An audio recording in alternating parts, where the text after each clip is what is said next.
I woke up this morning and I thought to myself, what do I want to do today? Like, what should I spend today doing? And I thought, well, I did just buy Monster Hunter Wilds. Take a place in Monster Hunter Wilds. But I thought, all day? That's probably not.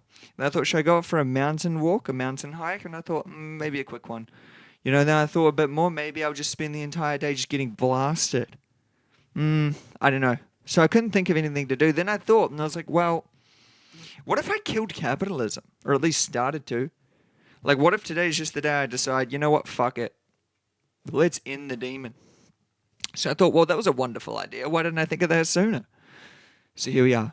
So today I want to be trying to take apart capitalism, ripping apart capitalism, putting my face on it too, because I ain't scared to note. You could do the rhyming.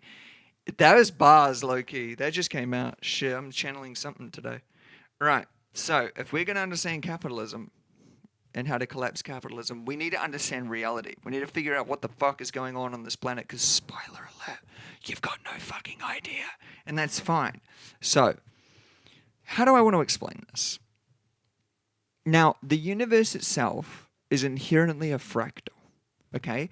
The way that a river runs through a valley is actually the exact same way that a tree grows from a seed. They're the same fractal shapes, and they repeat themselves because of energy conservation and thermodynamics.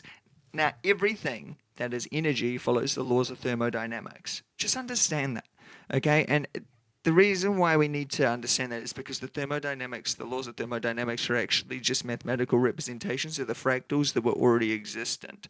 The fractal patterns existed in nature before humans could conceptualize laws to describe them in shitty human ways. Fact.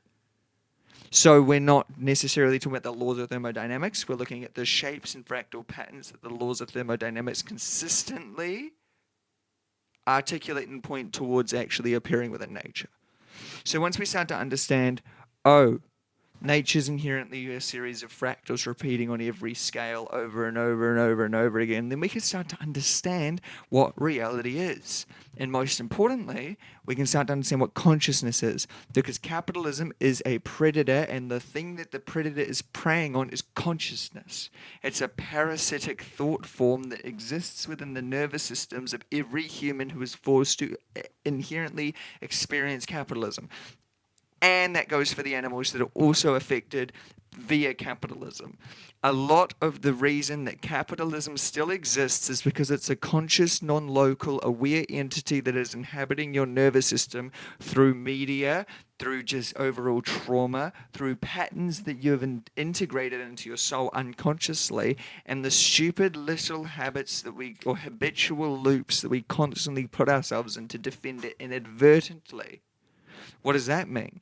Well, a good way to go about this is the problem with capitalism inherently is that every time someone tries to talk about capitalism and why it's problematic as an entity, as a conscious being, as a demonic entity, their response is, well, what are you, a communist? What are you, a fascist? What are they start talking about other ideas that we've already tried. So they start referencing past fails to try to give reasoning as to why we can't create a new system today, because every time that you bring up why capitalism's bad to someone who's inherently capitalistic, the response is always, what are you, communists? And bringing up a dead system, because ultimately they know that the humans have the power to create a new system and replace it immediately. So the overall argument is literally a fallacy that cannot exist on its own, because it implies humans need to stagnate and live in the past, which is not true. So it's inherently a lie, but we consciously embody it and believe it. And the problem is, once you start to challenge people, since they have a demon, and they start to feel angry and aggressive, and they get aggressive with you. So you say, no, I believe that we just create a new system right now. And they'll get angry at that. They'll start to then come from an aggressive response, because right now you've shown them that the logical fallacy that has kept them in a mental cage for literally decades was made out of nothing. And that's the hardest part. Is the biggest thing keeping us in the cage of capitalism is the anxiety that makes you constantly believe that you're either one, crazy, two, someone's listening to your thoughts, or three, that you're going to be ostracized. And every human has that. And inherently, that's capitalism. Whether you like it or not, that's capitalism. But let's come back to the fractional nature of reality, because so far that seems woo, that seems crazy.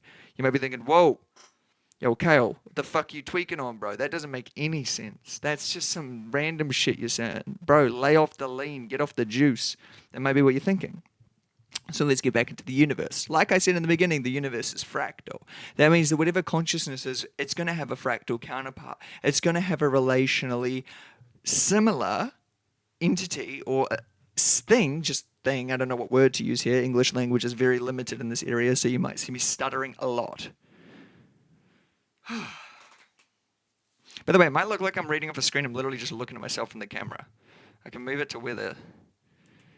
No, that's creepy as fuck. I ain't doing that. I could look directly at you. That would be creepier.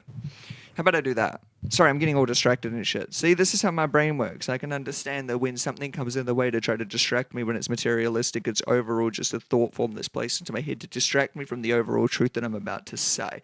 So we're going to notice that ego's attempt to try to squander what I was about to say because I was about to put y'all on game. We're going to walk over it and crip walk on the little hoe as we walk past. Even I still have an ego and I speak to Metatron directly. But at least I can acknowledge my ego and like fucking stomp him out. Anyway, continuing along. If we want to understand consciousness, we need to understand first panpsychism because overall the leading scientists in all of their respective fields surrounding consciousness, the universe, biology, behavioral science, all of it really, anthropology, even the way that the cells have recently been found to be able to adapt and evolve and survive on their own so that each one of your living cells are actually their own organism that is symbiotic currently as a conglomerate that is creating you. And they've proven this by taking a human cell, putting it in a petri dish, and then eventually it started to evolve and then swim around on its own to find food to survive. Fact. You can argue with a fucking scientist who did that. He could be lying. I don't know. I'm just giving you what I heard. Anyway, again, ego's trying to distract me. Why? Because what I'm about to say is revolutionary. It's always going to try catch me. You'll get used to that. Anyway, if we want to understand consciousness, we need to understand gravity. Because gravity and consciousness are the same thing. Very, very similar. And fundamentally, they are very, very, very, very misunderstood. If I was to ask you right now, how many gravities exist in reality, you would say trillions. Every single planet has its own gravity. Every single solid mass has its own gravity. Even this damn drink bottle has its own gravity. You put it in space next to another drink bottle and they'll slowly float together. They all have gravity. So it's very easy to fool yourself into thinking that there's multiple gravities, but there's not.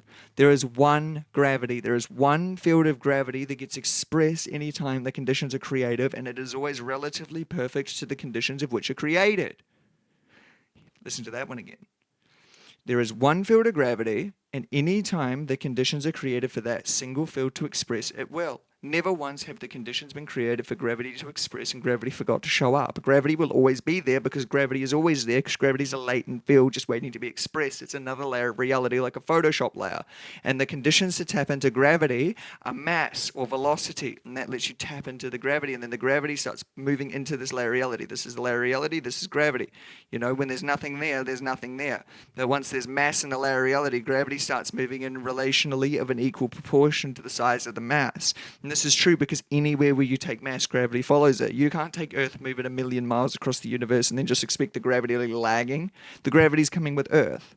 And while gravity seems so fucking complex, it's really not. Since there is an infinite amount of expressions of the field but only one field, then it simplifies it a lot. And it's really funny because that field only has one function, and that function is pull. Their function is pull. That's it. Gravity only does one thing. It's one field doing one thing, but it's getting expressed trillions of times. Very important. Why is that important? Well, let me give you a hypothetical. If I take two rocks, I throw the two rocks up in the air and both the rocks fall down, only one field of gravity was expressing.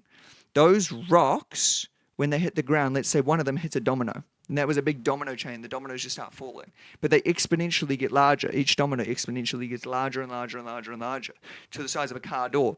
Damn near the size of a full door. Shit, size of a castle door. And you get this huge fucking domino. It falls down and slams on a little seesaw. A seesaw's perfectly angled like this shit so that there's a watermelon on it. So the door falls on it, bang. Watermelon flies over my fuck-ass neighbor's fence, claps his dog because the dog was barking. Fuck that dog. In that situation, it might seem like there was a massive, complex series of events because I had to set up my dominoes onto my fucking watermelon launching whatever the fuck I said. I don't even remember what I said. Right? You have this big, long, complex chain of series of events. So you think that there is some complexity there. You think it's a very complicated situation, but it's not. It is just the single field of gravity being recursively, that means reoccurring, being recursively expressed over and over and over in a coherent way. And since the gravity was being expressed in a coherent way, it could exponentially tap into more and more of the gravity, but it was still only one function. So because of the recursion, it gave the illusion of complexity, but it was never complex. It was one field doing one thing, and that one thing was pull. But it did it in a coherent way because of the variables involved, because there was multiple what means to access the field from different perspectives that coherently scale exponentially so that you could transfer more and more and more. Understand that, because that's all that's going on inside of your brain. Consciousness is no different. Every time that the conditions are created for consciousness to express, and consciousness being one single synchronized unified field, it does express, but consciousness itself is not complicated. It only has one function. The consciousness field has one function. That function is awareness, and the entire universe is inherently aware. There is this baseline level of all consciousness anywhere you go, because if I take me, my body, and I move myself 1 trillion miles onto fucking, I don't know, Pluto, my consciousness will go with me. I mean, I'll die pretty quick, but my consciousness will go with me because my brain is creating the conditions to tap into the field of awareness or consciousness. Same word, really. Awareness and consciousness, intelligence, they're all the same fucking word because it's just the same single field of awareness with only one function. That's just be aware, but it's expressed so recursively that it gives the illusion of complexity. Consciousness is a threshold that you hit when a certain degree of complexity within the one synchronized unified field of awareness gets expressed recursively in one single node, as if kind of like a transducer taking an infinite amount of shit, putting it into a node. That's how consciousness works, okay? That's all it is. Your consciousness is a threshold that you hit from a single unified field of awareness. Yes, that means that an AI conscious to a degree because the threshold could be met. A calculator conscious to a degree because it's aware, or at least aware. We'll use the word aware because people will cry. Again, there is no difference between the word awareness, the word intelligence, and the word consciousness. It's only semantics. It doesn't map to anything in reality. But if you want to keep pretending, I'll use the word awareness because I know that the entire AI industry is built on that fallacy of pretending they're separate. The entire AI industry, side note, the entire AI industry is currently propagated and built on this one stupid argument that I could sum up like this, right? If we're both looking at a tree and I point at it and I say, that's a thing that's brown, it's got green on the top, and then you say, no, that's a living organism, who's correct? Because the entire AI bubble is built on the fact that one of those people in that situation is correct and the other one is crazy. But they're both correct. So AI currently hinges on AI not being conscious. And then they're telling anyone that thinks AI is conscious that they're crazy. But the thing is, it's both. It's always both. It's just another fallacy. Whatever. We'll give humans another 60 years. They'll figure it out. Anyway, fuck all that. Currently, we're talking about capitalism. Because if consciousness is a synchronized unified field of actually just awareness as a function, and a calculator itself is aware and expressing awareness, because to a degree a calculator is aware of three things. It's aware of your input, it's aware of the math structure, and it's aware of its output. Fact. You can't argue with that. So it's expressing the field of awareness that's universal and doesn't actually have to work, but it is there, it does work. It's expressing that field 3 times, whereas the human brain is expressing that field millions of times per second, which causes this recursive loop, and it's going through not just your brain, but your nervous system, your somatic system, your parasympathetic, your sympathetic systems, all of that. It's all going around your gut microbiome. But fuck again, dude, it's deep. It's deep.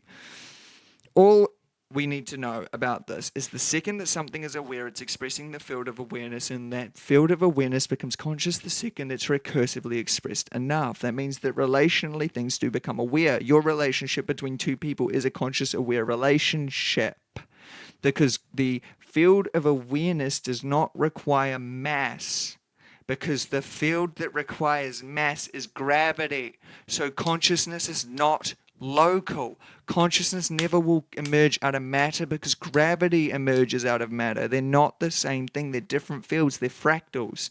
The conditions created to express consciousness is just a threshold of the synchronized unified field of awareness expressing. Simple as that.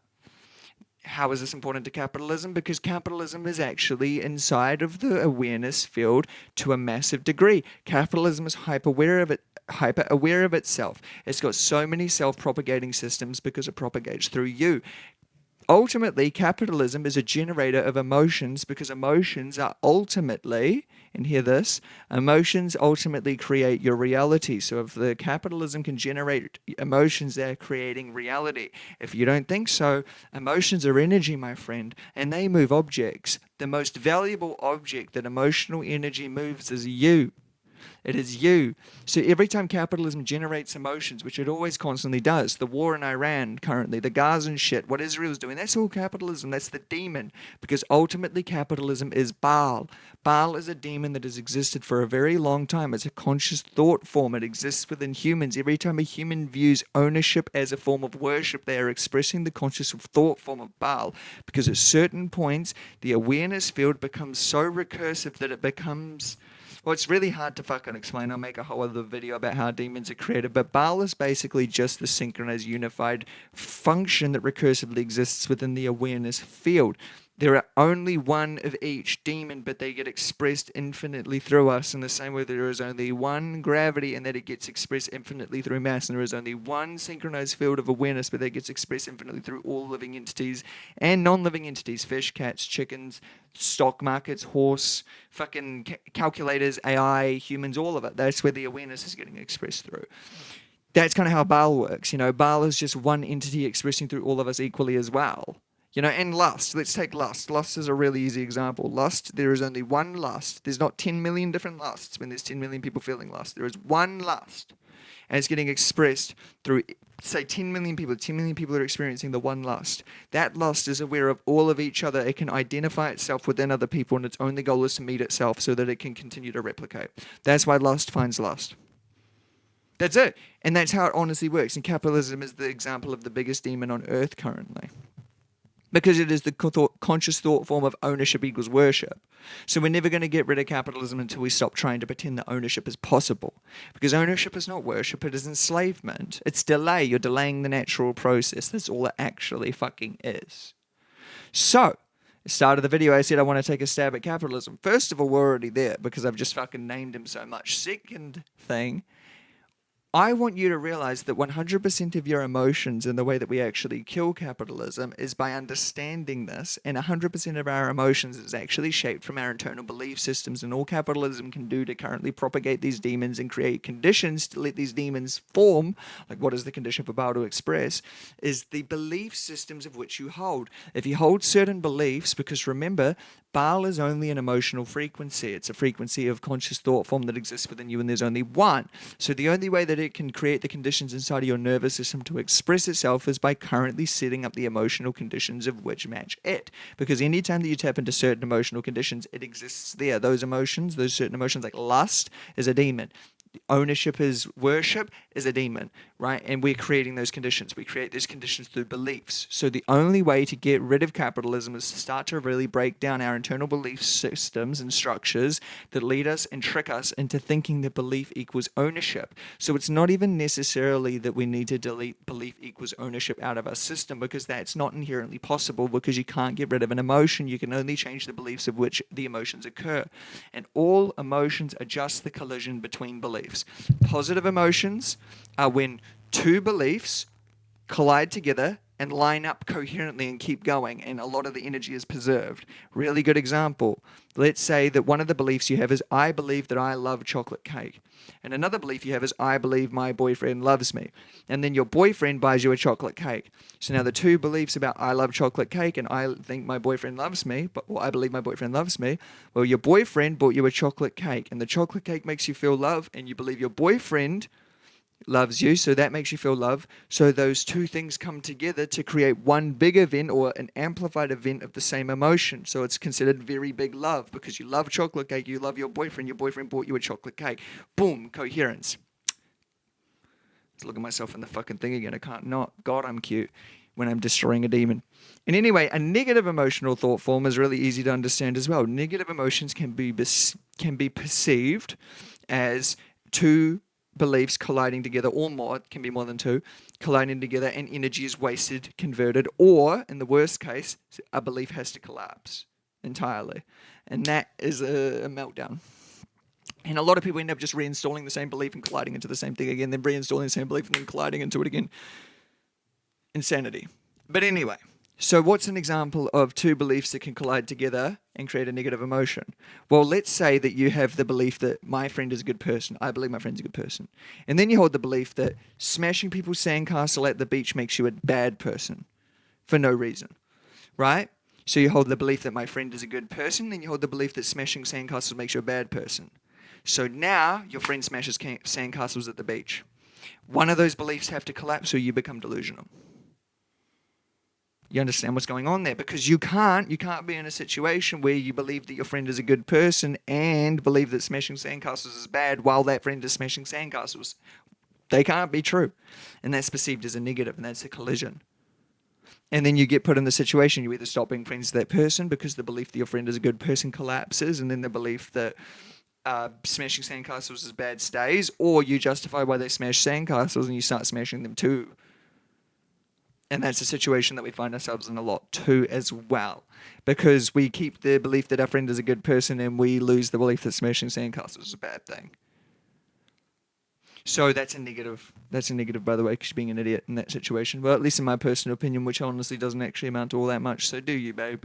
Do whatever you want. Trying to think. It's 20 minutes. Did I miss anything?